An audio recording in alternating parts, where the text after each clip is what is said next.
दोस्तों, वेनेजुएला के बारे में अमेरिकी राष्ट्रपति डोनाल्ड ट्रंप के अब जो बयान सामने आए हैं, उनसे साफ है कि निकोलस मादुरो और वेनेजुएला का ड्रग तस्करी, ड्रग कार्टेल और खतरनाक हथियारों से कोई लेना देना नहीं है।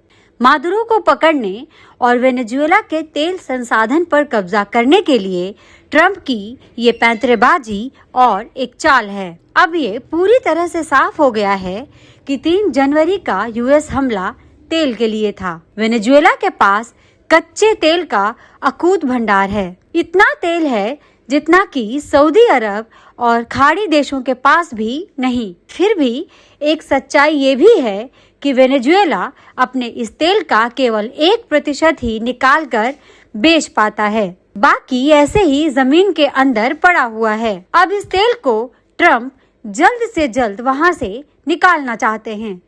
इसके लिए उन्होंने बीते दिनों व्हाइट हाउस में अमेरिका की दिग्गज तेल कंपनियों के सीईओ के साथ बैठक की। इनमें वे कंपनियां भी शामिल हैं जो वेनेजुएला में तेल निकालती हैं। इस बैठक में ट्रंप ने तेल कंपनियों से वेनेजुएला के तेल उद्योग पर कम से कम $100 बिलियन खर्च करने के लिए कहा। ये सुनते ही सीईओ सकपका गए और किसी ने भी ट्रंप की इस पेशकश को हाथों हाथ नहीं लिया। एक सीईओ ने तो साफ साफ कह दिया कि वेनेजुएला में निवेश करने जैसे हालात अभी नहीं हैं। सवाल उठता है कि तेल से मोटी कमाई करने वाली दिग्गज कंपनियों के लिए ये अच्छा मौका है, फिर वे अपने हाथ पीछे क्यों खींच रही हैं? उन्हें तो एकदम से कूद जाना चाहिए, लेकिन वे ऐसा करने के लिए तैयार नहीं। वे डर रही हैं।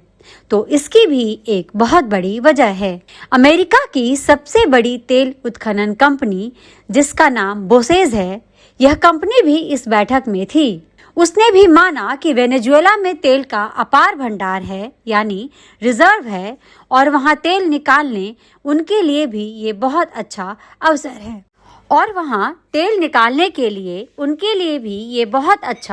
है। लेकिन कंपनियों ने कहा कि निवेश के लिए वेनेजुएला को एक आकर्षक स्थल बनाने के लिए कुछ महत्वपूर्ण बदलाव करने होंगे। वेनेजुएला में निवेश करने के बारे में उन्होंने कोई वादा नहीं किया। इसी सिलसिले में दूसरी अमेरिकी तेल कंपनी एक्सॉन का बयान भी महत्वपूर्ण है।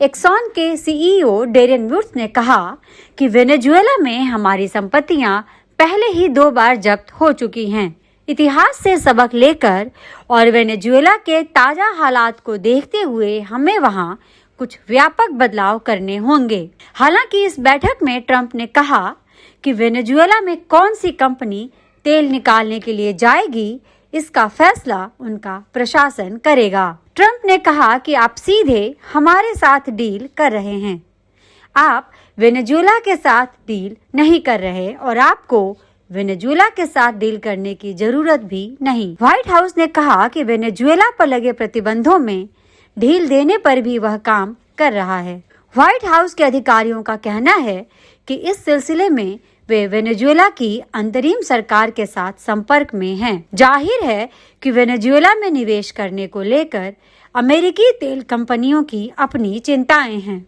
क्योंकि बीते वर्षों में मादुरो ने ज्यादातर अमेरिकी तेल कंपनियों को वेनेजुएला छोड़ने के लिए बाध्य कर दिया। अभी की अगर बात करें तो शेवरॉन ही एकमात्र अमेरिकी कंपनी है जो इस समय वेनेजुएला में तेल निकाल रही है। इसके अलावा स्पेन की रेप्सोल और इटली की इनी सहित कुछ मुट्ठी भर तेल कंपनियां ही वेनेजुएला में एक्टिव हैं और काम कर रही हैं। तेल कंपनियों का ये रुख ट्रंप के लिए एक बड़ा झटका है। अमेरिकी राष्ट्रपति को लग रहा था कि निवेश का पेशकश करते ही उनमें वहां जाने की होड़ मच जाएगी और वे $100 अरब का निवेश एक झटके में कर देंगी। लेकिन कंपनियों ने वहां जाने और निवेश करने से अपने हाथ फिलहाल पीछे खींच लिए हैं। वहीं एक्सपर्ट का मानना है कि ट्रंप का इरादा $100 अरब के निवेश से वेनेजुएला में तेल का उत्पादन कई गुना बढ़ाना है। लेकिन कंपनियां तभी वहां का रुख करेंगी जब उन्हें वहां राजनीतिक स्थिरता दिखेगी और सरकार से उन्हें सब्सिडी मिलेगी। दोस्तों, हमारे इस वीडियो को लाइक, शेयर और चैनल को सब्सक्राइब जरूर करें। धन्यवाद।